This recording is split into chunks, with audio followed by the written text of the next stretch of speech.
अगर आप अपने जीवन में हमेशा खुश रहना चाहते हो ना, तो दोस्तों अपने जीवन के फैसले परिस्थिति के आधार पर लेना सीख लीजिए। नमस्कार दोस्तों, मैं ज्योतिष आचार्य वासुदेव मिश्रा आपका अपने चैनल सत्य की खोज में हार्दिक अभिनंदन करता हूं। दोस्तों, आज का यह ज्योतिष का कार्यक्रम आप लोगों के लिए यानी कि मेष राशि वालों के लिए बेहद ही ज़्यादा खास कार्यक्रम साबित होगा। तो दोस्तों, आज चर्चा करेंगे कर्म फलदाता शनिदेव के अस्त गोचर प्रभाव के बारे में। जी हाँ, न्याय और कर्म के देवता शनि अस्त हो चुके हैं और आने वाले 35 दिनों तक अस्त होकर ही हर किसी को प्रभावित करेंगी। तो ऐसे में इसका आपकी राशि पर क्या प्रभाव पड़ेगा और क्या उपाय आपको करना चाहिए, आज के इस ज्योतिष के कार्यक्रम में बड़े विस्तार के साथ जानने का प्रयास करेंगे। वैसे तो किसी भी ग्रह का अस्त होना ज्योतिष शास्त्र के मुताबिक कोई अच्छी घटना नहीं होती है, लेकिन शनि संघर्ष के कारक होते हैं, इसलिए उनका अस्त होना कभी कभी अच्छा भी होता है। जैसे जिन लोगों की ढैया चल रही है, साढ़े साती चल रही है, उनको शनि के रिस्ट्रिक्टिव प्रभाव में कुछ कमी महसूस अवश्य होगी। देखिए, जब शनि और मंगल अस्त होते हैं तो जमीन मकान की खरीदी बिक्री नहीं करनी चाहिए। गुरु और शुक्र अस्त होते हैं तो विवाह नहीं होते।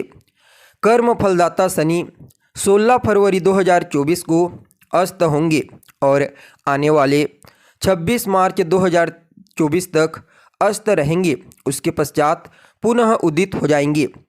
जब शनि सूर्य के साथ होते हैं तो यह कुछ संघर्ष की स्थिति को बताते हैं, लेकिन फिलहाल अपनी ही राशि में है अभी शनि। देखिए, कोई भी ग्रह जब अस्त होता है अपनी खुद की राशि में तो उसके बुरे प्रभाव में काफ़ी हद तक कमी आ जाती है। क्योंकि ग्रह की स्थिति और उसका प्रभाव बहुत सारे पैरामीटर पर डिपेंड करता है, यानी कि ग्रह कितना अच्छा या बुरा प्रभाव देगा, इसके लिए उसका अपनी राशि में स्थित होना भी एक महत्वपूर्ण बात होती है। क्योंकि कोई भी ग्रह जब अपनी खुद की राशि में या फिर अपनी उच्च राशि में होता है तो वह ज़्यादा बुरे परिणाम नहीं देता।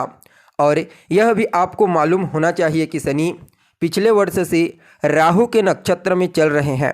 शनि और राहु का आपस में मिलना अच्छा नहीं होता, तो शनि जब अस्त होंगे तो कुछ प्रभाव राहु का भी उन पर से कम हो जाएगा, जो आपके लिए एक अच्छी बात है।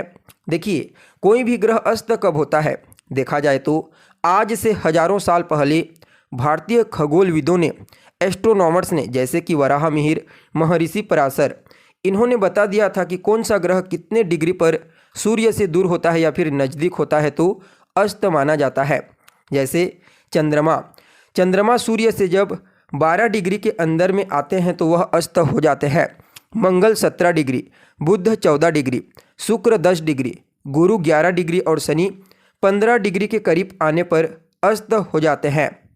अस्त यानी ग्रह अपने प्रभाव को, अपने तेज पुंज को सूर्य में मिला देता है। अब इससे क्या समस्या होती है? देखिए, सभी ग्रह सूर्य से रश्मि लेकर यानी कि प्रकाश लेकर चमकते हैं और अपना अपना कार्य करते हैं। सूर्य को एक प्रकार से राजा समझ लीजिए। अगर कोई व्यक्ति राजा के बहुत निकट आ जाता है तो वह कितना भी शक्तिशाली क्यों ना हो, उसका प्रभाव कम हो जाता है। यानी कि राजा के साथ कोई दूसरा राजा खड़ा नहीं हो सकता। इसलिए हर व्यक्ति की स्थिति राजा से नीचे ही होती है। उस ग्रह का अपना प्रभाव मंडल कम हो जाता है। लेकिन अगर राजा किसी के साथ प्रसन्न हो जाए और तब उसे अपने पास खड़ा करे तो उस व्यक्ति की शक्ति भी बढ़ जाती है। तो इससे हमने क्या समझा? तो यह समझा कि जो ग्रह सूर्य के मित्र होते हैं या फिर आपकी अपनी कुंडली में अच्छे ग्रह होते हैं, वह जब सूर्य के बहुत नज़दीक आ जाते हैं और भले ही वह अस्त हो रहे हों, लेकिन बड़े अच्छे योग बनाते हैं। आपको अपनी कुंडली का विचार जरूर करना चाहिए कि क्या आपकी कुंडली में सूर्य और शनि अच्छे ग्रह हैं। अगर अच्छे हैं तो यह कुछ मामलों में बहुत ही अच्छा भी होगा। हालांकि आप कह सकते हैं कि सूर्य और शनि का योग तो कभी अच्छा नहीं होता, यह बात जरूर सही है। महर्षि पराशर कहते हैं, जब सूर्य और शनि इकट्ठा होते हैं तो पिता अधिकारी से विवाद या फिर बहस होती है या फिर हमें उनसे नुकसान हो सकता है। यह बात जरूर सही है, लेकिन फिर भी इन बातों का ध्यान रखना आवश्यक है। ज्योतिषीय गोचर को समझने के लिए आपको अपनी कुंडली को अवश्य चेक करना चाहिए। आपकी अपनी कुंडली में सूर्य और शनि की स्थिति कैसी है। अगर आपकी कुंडली में सूर्य और शनि की स्थिति अच्छी है तो गोचर में यह जो कॉम्बिनेशन बनने वाला है इसका नेगेटिव इम्पैक्ट आपके ऊपर ज़्यादा नहीं पड़ेगा। हालांकि ज्योतिषीय ग्रंथ सारावली ग्रंथ इसके बारे में बड़ी स्पष्टता के साथ कहता है, जब भी कोई ग्रह अस्त होता है तो उसकी रश्मियाँ खत्म हो जाती है। और महर्षि पराशर तो भी यह कहते हैं कि जब ग्रह अस्त होता है, चाहे कोई भी ग्रह क्यों ना हो, तो उसके सिग्निफिकेशन में कुछ कमी अवश्य देखने को मिलती है, उस ग्रह के कारकत्व में कमी अवश्य देखने को मिलती है। और यहाँ पर महर्षि पराशर तो यह कहते हैं कि जब शनि अस्त होता है तो राजा को भय होता है, प्रकृति कुपित होती है, महंगाई बढ़ती है और जमीन से निकलने वाली जितने भी चीज़ें हैं वो सब के सब महंगी हो जाती हैं। क्यों? क्योंकि शनि जमीन कृषि के कारक ग्रह भी होते हैं। सो हम एग्रीकल्चर इन्फ्लुएंसर इसे समझ सकते हैं। सो महंगाई बढ़ेगी, शनि के अस्त होने की वजह से लड़ाई झगड़ा संघर्ष बढ़ेगा और जो अर्थव्यवस्था है उसमें भी बहुत ज़्यादा संघर्ष देखने को मिलेगा। यह तो जनरली प्रेडिक्शन हो गई पूरे ऑल वर्ल्ड के लिए। अब स्पेशली रूप से बात करते हैं आपके लिए कैसा रहेगा, आपकी राशि के लिए। तो दोस्तों देखिए, आप लोगों के लिए यानी कि मेष राशि वालों के लिए शनि आपके गोचर कुंडली में आपके दशम और एकादश स्थान के स्वामी बनते हैं और सूर्य आपके पंचम भाव के स्वामी। देखिए, पंचम भाव एक त्रिकोण का स्थान होता है और दशम केंद्र का सबसे मजबूत स्थान। फलतः सूर्य और शनि का आपस में कॉम्बिनेशन यानी कि युति बनाना केंद्र त्रिकोण नामक राजयोग का निर्माण करेगा। महर्षि पराशर कहते हैं, केंद्र त्रिकोण राजयोग अगर दशम भाव में या फिर एकादश भाव में बनता है तो यह सर्वश्रेष्ठ परिणाम देने वाला होता है। देखिए, 11वां स्थान आपकी इच्छा पूर्ति का स्थान होता है। आपके पॉलिटिकल सर्कल, फ्रेंड सर्कल, हर प्रकार के ऐसे लोग जो किसी भी प्रकार से कॉन्ट्रैक्ट के थ्रू कार्य करते हैं, जैसे कि ठेकेदारी का कार्य, उन लोगों के लिए काफ़ी अच्छा है। डिफेंस से जुड़े हुए लोगों के लिए काफ़ी अच्छा। लेकिन यहाँ पर अब शनि अस्त भी हो रहे हैं तो शनि कर्म के स्वामी हैं, तो कर्म के स्वामी का अस्त होना अच्छा नहीं होता।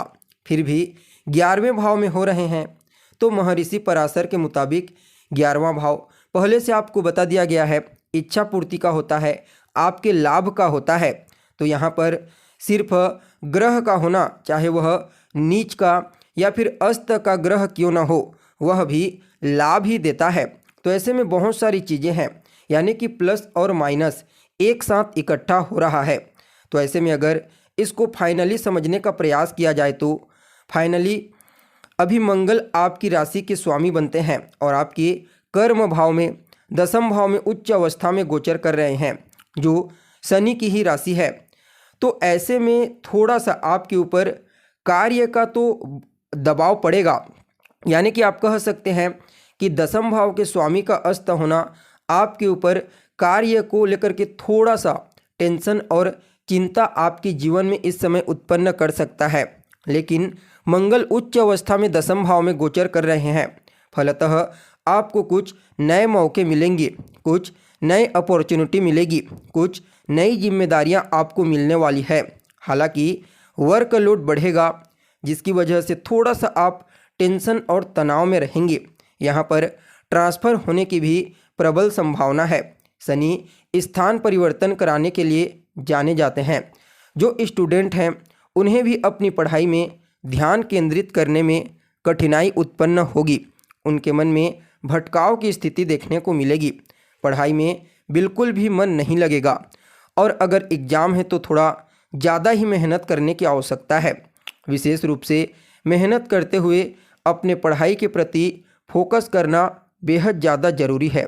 शनि का अस्त होना कहीं न कहीं किसी भी प्रकार से कोई धोखा भी दिलाता है। जी हाँ, किसी जानने वाले व्यक्ति से या फिर किसी अपने अधिकारी से तनाव होने की प्रबल संभावना है। इनकम में भी कुछ गिरावट देखने को मिलेगी, लेकिन आपको कुछ ऐसे कार्य मिलेंगे जो बाद में चलकर आपके लिए प्रॉफिटेबल साबित होंगे। अभी सिर्फ आपको उनके ऊपर मेहनत करने की आवश्यकता है। तो ऐसे में बहुत सारी अच्छी और कुछ समस्याएं, दोनों ही बातें हो रही है। कुल मिलाकर के देखा जाए तो शनि का अस्त होना आपके लिए बहुत अच्छा तो नहीं है, लेकिन किसी भी तरह की समस्या से आप अपनी सूझबूझ और राशि के स्वामी मंगल के उच्च के होने की वजह से डेफिनेटली रूप से बचते रहेंगे। फिर भी एरोगेंस से बचने का प्रयास कीजिए, किसी भी प्रकार से लड़ाई झगड़े से बचिए। शनि के इस गोचर प्रभाव को और ज़्यादा बेहतर और श्रेष्ठ परिणाम देने वाला बनाने के लिए हनुमान जी की शरण में चले जाइए।